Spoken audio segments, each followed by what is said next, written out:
Pag upper chest boss, ito yung gawin mo. Ang tawag dito is incline dumbbell press. Bali, ang gawin mo dito boss is 4 sets tapos 12 repetition. Pero kung pwede namang 10 repetition. Tapos dapat yung buhatin mong dumbbells is yung sakto lang, yung kayang buhatin. Huwag sobrang bigat kasi pagka sobrang bigat naman, hindi mo mai-execute yung tama yun. Dapat yung saktuhan lang para makuha mo yung tamang execute. Tapos kung wala ka namang dumbbells or gamit or hindi ka naman sa gym magbubuhat, maghanap ka ng mataas na ganito. Tapos ipatong mo yung paa mo. Ito naman ang tawag dito is push up, yung body weight. Yan, bali ang focus niyan is yung sa upper.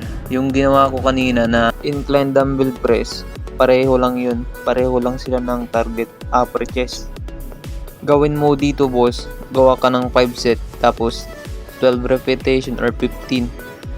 Pero kung akong pagpipiliin body weight o yung mga dumbbells, barbells, dun ako sa barbell tsaka dumbbells kasi mas maganda yon.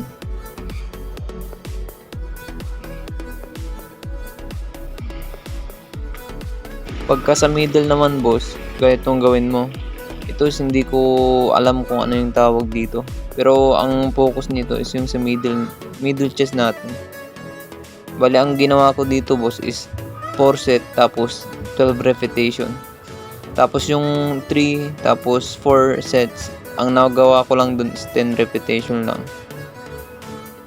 Basta pagka nagbubot ka boss is yung magaan lang, yung saktuhan lang, yung kaya mong buhatin. Huwag sobrang bigat para makuha mo yung tamang form.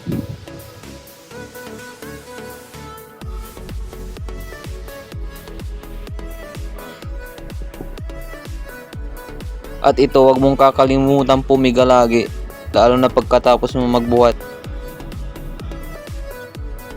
Ito focus din nito boss, yung sa middle chest din natin, yung guhit.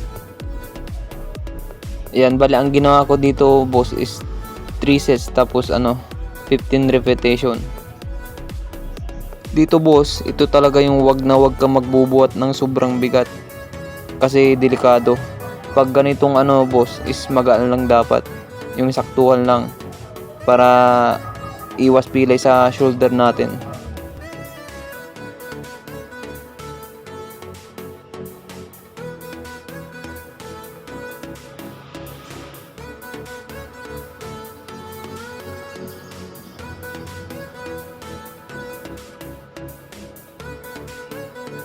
At ito boss, pagka body weight lang yung gagawin mo, push up lang.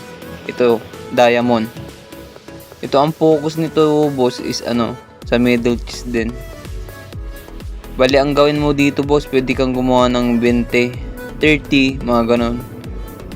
15, mga ganon. Basta pagka body weight.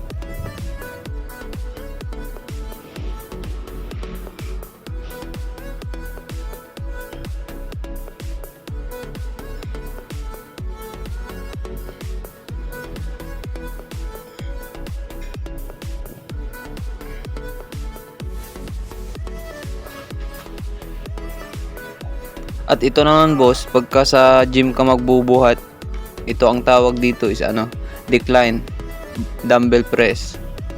Bali ang gawin mo dito boss, o ang ginawa ko dito boss is 4 sets tapos 12 repetition. At pag nagbubuhat ka lagi boss dyan sa ganyan, lagi mong i-close yung elbow mo. I-close mo ng konti, huwag mong sobrang close para di mapilay yung shoulder natin. Tapos ang focus nito boss ay yung lower chest.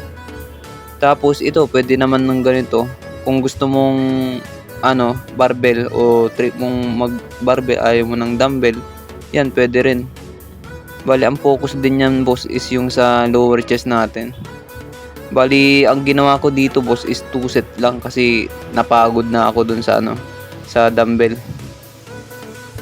Pero pwede kang namang gumawa dito 4 set tapos 12 repetition.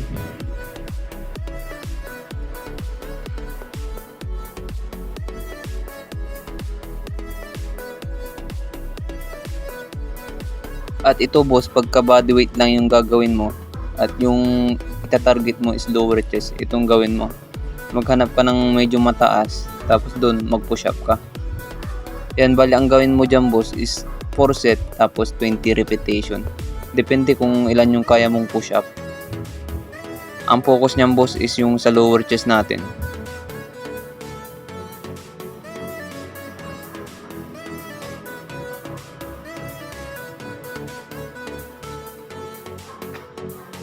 Siyempre boss, pagkatapos mong mag-workout, huwag mong kakalimutan mag-flex yan, oh, 'di ba?